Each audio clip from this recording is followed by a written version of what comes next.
Capítulo 6. Dios lo cambia todo. ¿Cómo debemos responder los cristianos ante la pandemia? Hay varias respuestas a esta pregunta. Prestando atención al consejo. En primer lugar, a nivel práctico, lo sabio es escuchar los consejos que van dando los médicos. El problema que surge aquí es que algunas veces el consejo no es coherente o es confuso, como se ha visto en algunos noticieros. Con el fin de reducir la propagación del virus, se ha efectuado la cuarentena para las personas que tienen más riesgo, especialmente los ancianos y los que tienen problemas cardíacos y respiratorios. Curiosamente, en tiempos bíblicos, los israelitas también aprendieron sobre la necesidad de hacer cuarentena para prevenir la expansión de enfermedades infecciosas. El libro de Levítico en el Antiguo Testamento incluso ordenaba 7 días de aislamiento para algunas enfermedades y un periodo indefinido para otras. Seguir las recomendaciones de los médicos no demuestra incredulidad. Dios puede protegernos y sanarnos, pero espera que seamos sabios y que usemos todos los recursos que nos ha dado, incluyendo la medicina. El distanciamiento social no es una expresión de egoísmo, sino uno de amor al prójimo que busca proteger a los demás. Amar al prójimo también significa que las personas de bajo riesgo tendrán el importante papel de visitar a los vulnerables, hasta donde lo permitan las circunstancias y regulaciones, ayudándolos con las compras y haciéndoles compañía, aunque el tiempo que puedan dar sea limitado. Manteniendo una perspectiva bíblica. C.S. Lewis escribió un artículo fascinante sobre la forma en que debían responder los cristianos ante la existencia de las armas atómicas. Puedes leerlo a continuación, pero para ayudarnos a aplicarlo a nuestra situación, he añadido las palabras coronavirus, virus o pandémica entre corchetes en los lugares relevantes para transmitir la idea. De forma un poco imperfecta, lo admito, y me disculpo por ello. De cierta forma, estamos pensando demasiado en la bomba atómica, coronavirus. ¿Cómo deberíamos vivir en una era atómica, pandémica? Estoy tentado a responder, pues como hubiéramos vivido en el siglo XVI cuando la plaga llegaba a Londres casi todos los años, o como hubiéramos vivido en una era vikinga, en la que podían llegar invasores escandinavos durante la noche a degollar a la gente, o, de hecho, como vivimos ahora, en una era de cáncer, de sífilis, de parálisis, de ataques aéreos, de accidentes de trenes, de accidentes automovilísticos. En otras palabras, no exageremos en cuanto a la novedad de nuestra situación. Créeme, querido hombre o mujer, tú y todos los que amas ya fueron sentenciados a muerte antes de que existiera la bomba atómica, el coronavirus, y muchos de nosotros moriremos de formas bien desagradables. Tenemos una gran ventaja que no tuvieron nuestros ancestros, la anestesia. Es totalmente ridículo andar por ahí lloriqueando y haciendo mala cara porque los científicos, coronavirus, añadieron otra forma más de morir, dolorosa y prematuramente, en un mundo donde ya hay miles de estas muertes y donde la muerte misma es algo seguro. Esto es lo primero que se debe decir y la primera acción que se debe tomar. Recobremos la compostura. Si todos vamos a ser destruidos por una bomba atómica, coronavirus, hagamos que cuando llegue esa bomba, el virus, nos encuentre realizando actos racionales y humanos. Orando, trabajando, enseñando, leyendo, escuchando música, bañando a los niños, jugando al tenis, hablando con nuestros amigos mientras disfrutamos de unas bebidas y de un juego de dardos. Que no nos encuentre apiñados como ovejas asustadas, pensando en bombas, virus, que ciertamente pueden destruir nuestro cuerpo. Un microbio puede hacerlo, pero no deben dominar nuestra mente. Esto no es fácil de leer, pero nos recuerda que en la fe cristiana tenemos una perspectiva diferente. Amando a nuestro prójimo. En tercer lugar, somos llamados a amar. Al comienzo presenté una lista de algunas de las primeras pandemias que se han registrado en la historia. Lo que no dije es que también sabemos cómo respondió la comunidad cristiana ante ellas. En un artículo reciente titulado El cristianismo lleva 2000 años lidiando con epidemias, Lyman Stone, un investigador del Institute for Family Studies, y asesor en la firma consultora Demographic Intelligence, escribió: los historiadores han sugerido que la terrible peste antonina del siglo II, la cual podría haberle quitado la vida a un cuarto del Imperio Romano, hizo que el cristianismo se propagara, ya que los cristianos cuidaron a los enfermos y ofrecieron un modelo espiritual en el que las pestes no eran causadas por deidades airadas y caprichosas, sino que eran el producto de una creación rota que se había rebelado contra un Dios amoroso. Pero la epidemia más famosa es la peste cipriana, que recibió su nombre gracias a un obispo que describió esta enfermedad vívidamente en sus sermones. La peste cipriana, una enfermedad que probablemente está relacionada con el virus del ébola, ayudó a disparar la crisis del siglo III en el mundo romano, pero también hizo algo más. Desencadenó un crecimiento explosivo del cristianismo. En sus sermones, Cipriano les decía a los cristianos que no se lamentaran por las víctimas de la plaga, sino que redoblaran sus esfuerzos por cuidar de los vivos. Otro obispo, Dionisio, describió cómo los cristianos, ignorando el peligro, se encargaron de los enfermos, atendiendo todas sus necesidades. Y no fueron solo los creyentes quienes notaron esta reacción de los cristianos ante la peste. Un siglo después, el emperador pagano Juliano se quejó amargamente de cómo los galileos cuidaban incluso de los enfermos que no eran cristianos. Por su parte, Ponciano, un historiador de la Iglesia, relata que los cristianos aseguraban de hacer el bien a todos los hombres, no solamente a los hermanos en la fe. El sociólogo y demógrafo religioso Rodney Stark afirma que la tasa de mortalidad en las ciudades donde había comunidades cristianas pudo haber sido la mitad en comparación con las otras ciudades. Este hábito de cuidado sacrificial ha vuelto a repetirse a lo largo de la historia. En 1527, cuando la peste bubónica golpeó la ciudad alemana de Wittenberg, Martín Lutero, el fundador de la Reforma Protestante, decidió ignorar el llamado a huir y protegerse a sí mismo. Esto le costó la vida a su hija Elizabeth, pero también resultó en un panfleto llamado ¿Deben los cristianos huir de la peste?, en el que Lutero habla con claridad sobre la respuesta cristiana ante la epidemia. Morimos en nuestros puestos. Los médicos cristianos no pueden abandonar sus hospitales. Los gobernadores cristianos no pueden huir de sus distritos. Los pastores cristianos no pueden abandonar a sus congregaciones. La peste no anula nuestros deberes, los convierte en cruces, en las que debemos estar dispuestos a morir. El artículo de Stone concluye con la siguiente declaración: la motivación cristiana para buscar la higiene y la salud no surge de un deseo de autopreservación, sino de una ética de servicio a nuestro prójimo. Deseamos cuidar a los afligidos, lo que ante todo significa no infectar a los que están sanos. Los primeros cristianos crearon los primeros hospitales en Europa como lugares higiénicos para proveer cuidados en los tiempos de la peste, entendiendo que la negligencia que aumentaba la propagación de las enfermedades era de hecho asesinato.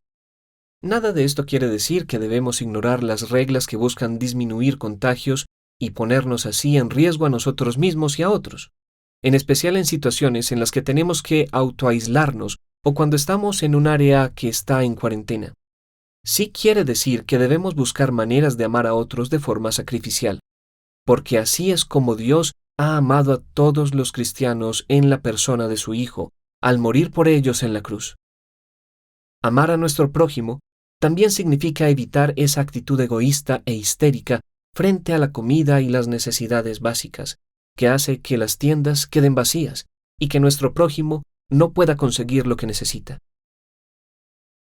Recordando la eternidad. Aquí quiero destacar un aspecto del legado cristiano que suele dejarse de lado. En cuarto lugar, los cristianos necesitamos recordar la eternidad. Los primeros cristianos, viviendo como vivían en un mundo peligroso, donde estaban rodeados de toda clase de amenazas y donde la esperanza de vida era relativamente baja, se fortalecieron para vivir sacrificialmente, contribuyendo en gran manera al bienestar de otros, porque tenían una esperanza viva y real que iba más allá de la muerte. C.S. Lewis escribió sobre este tema con palabras que son tan pertinentes hoy como lo fueron cuando las escribió. Un libro sobre el sufrimiento que no habla del cielo está omitiendo casi por completo una parte de la historia. Habitualmente, las Escrituras y la tradición ponen en una balanza las alegrías del cielo y el sufrimiento de la tierra, y ninguna solución al problema del dolor que no lo haga puede llamarse cristiana. Hoy en día, ni nos atrevemos a mencionar el cielo. Nos da miedo que se burlen de nosotros y digan que construimos castillos en el aire. Pero o hay un castillo en el aire o no lo hay. Si no existe, entonces el cristianismo es falso, porque esta doctrina es una parte esencial del mismo. Y si existe, entonces debemos enfrentarnos a esta verdad, así como a cualquier otra. Pablo, el apóstol cristiano, no se avergonzaba de hablar de su convicción y confianza en cuanto al futuro. De hecho, considero que en nada se comparan los sufrimientos actuales con la gloria que habrá de revelarse en nosotros, pues estoy convencido de que ni la muerte ni la vida, ni los ángeles ni los demonios, ni lo presente, ni lo porvenir, ni los poderes, ni lo alto, ni lo profundo, ni cosa alguna en toda la creación, podrá apartarnos del amor que Dios nos ha manifestado en Cristo Jesús, nuestro Señor. Romanos 8, 18, 38 y 39. Estas no son palabras de un filósofo sin experiencia que estaba sentado y tranquilo en su estudio. Son las palabras de un hombre que había visto y experimentado las condiciones más duras y hostiles. Sufrió injustamente palizas y encarcelamientos, en ocasiones lo dejaron moribundo, y experimentó muchas privaciones y dificultades a lo largo de su vida. A veces, así como Pablo, trato de imaginar cómo es ese glorioso reino celestial. Aquí la pregunta que surge dentro de mí es, si el velo que ahora separa al mundo visible del invisible se rompiera por un momento y pudiéramos ver el estado actual de los que han muerto, las multitudes de cristianos inocentes que sufrieron atrocidades causadas por gobiernos inmorales, jefes militares o capos de la droga, o que fueron víctimas inocentes de desastres naturales y pandemias, ¿será que, a la luz de todo lo que sabemos de Cristo, desaparecerían instantáneamente todas nuestras preocupaciones en cuanto a cómo Dios está manejando la situación? No hemos llegado a ese otro mundo, pero tenemos un mensaje sobre él y que proviene de él. Un mensaje que este mundo ansioso e infectado por el virus necesita escuchar desesperadamente. Escalando la montaña. Pero, ¿quién soy yo para escribir sobre estas cosas? Tristemente, sé que algunos, tal vez muchos, de los que leerán estas páginas habrán perdido a un ser querido recientemente. Quizás pienses, ¿qué sabe él de todo esto? Lo único que puedo decir es que hay personas que saben mucho más que yo sobre el dolor y el sufrimiento real y que por eso pueden entender mejor tu pérdida y asegurarte que puede haber esperanza a pesar de todo. Quiero terminar citando un libro extraordinario llamado Lo elijo todo, en el que Josine Moss, en Sudáfrica, y Michael Wenham, en el Reino Unido, describen su camino a través del sufrimiento. Ambos sufren una enfermedad terminal, la enfermedad de la motoneurona, y solo se conocen por correo electrónico. Josine compara esta travesía con el ascenso a una montaña. Con honestidad y valentía, escribe sobre la forma en que Dios la ha sostenido. He estado escalando mi montaña durante casi 15 años. La mayor parte de este tiempo la he pasado en el campamento base al pie de la montaña, donde sabía que Dios me estaba preparando. Tenía miedo de escalar y pensaba que mi meta era el campamento base. No pensé que podía llegar a la cima, pero Dios me mostró a través de mi enfermedad que no se trataba de mí o de lo que yo pudiera hacer. Siempre se trató de Él. Es Él, Dios, quien me arma de valor y endereza mi camino. Da a mis pies la ligereza del venado y me mantiene firme en las alturas. Finalmente salí del campamento base y comencé a escalar. Dios decidió que mi montaña fuera el Everest. Definitivamente no ha sido fácil, y mis pies han resbalado frecuentemente. Muchas veces me he sentido agotada, y algunas veces pensé que ya no podía avanzar más. Ciertas partes de este ascenso son muy empinadas y están mucho más allá de lo que pudiera alcanzar por mí misma. Pero Él sigue mostrándome su poder y fortaleza, y cuando estoy cansada, Él está allí. Pero los que confían en el Señor renovarán sus fuerzas, volarán como las águilas, correrán y no se fatigarán, caminarán y no se cansarán. Sé que mi ascenso terminará pronto. Creo que estoy cerca de la cima de mi montaña. Cuanto más uno escala, cuanto más cerca está uno de la cima, más difícil se hace respirar. El nivel de oxígeno disminuye cuando se incrementa la altitud, lo que hace que los escaladores sufran del mal de altura. Según la Internet, los síntomas del mal de altura leve y moderado consisten generalmente en dolor de cabeza, falta de aire, dificultad para dormir, pérdida del apetito, náuseas y aceleración del pulso. A medida que los músculos del cuerpo se debilitan por la progresión de la enfermedad de la motoneurona, también se vuelven más débiles los músculos necesarios para respirar. Siento que me hace falta el aire. Tengo dolores de cabeza regularmente, me cuesta dormir y mi pulso se acelera con frecuencia. Pero eso no me preocupa, porque sé que estoy cerca de la cima de mi montaña. Ahora, el ascenso se está complicando, pero debo perseverar. La recompensa que me espera cuando llegue a la cima sobrepasa por mucho cualquier sacrificio que pueda hacer. Pregúntale a cualquier escalador. Así que aquí estoy, mirando hacia arriba. El final está a la vista y mi corazón se acelera de entusiasmo. Anhelo el día en que podré decir: he peleado la buena batalla, he terminado la carrera, me he mantenido en la fe. Estas últimas palabras son las palabras del apóstol Pablo, que agregó: por lo demás me espera la corona de justicia que el Señor, el juez justo, me otorgará en aquel día. Y no solo a mí, sino también a todos los que con amor hayan esperado su venida. Segunda de Timoteo 4:8. Un día, Jesús vendrá. Será el día que le prometió a sus discípulos hace mucho tiempo, cuando les dijo: la paz les dejo, mi paz les doy. Yo no se la doy a ustedes como la da el mundo. No se angustien ni se acobarden. Ya me han oído decirles: me voy, pero vuelvo a ustedes. Si me amaran, se alegrarían de que voy al Padre, porque el Padre es más grande que yo. Juan 14, 27, 28. Él dijo: vuelvo a ustedes. Y Juan, el que registró estas palabras, nos habla más adelante de lo que Jesús traerá ese día. Nada menos que una nueva creación. Después, vi un cielo nuevo y una tierra nueva, porque el primer cielo y la primera tierra habían dejado de existir, lo mismo que el mar. Dios mismo estará con ellos, con su pueblo, y será su Dios. Él les enjugará toda lágrima de los ojos. Ya no habrá muerte, ni llanto, ni lamento, ni dolor, porque las primeras cosas han dejado de existir. Apocalipsis 21:1, 3b al 4. El coronavirus y todas las plagas que han devastado el mundo dejarán de existir.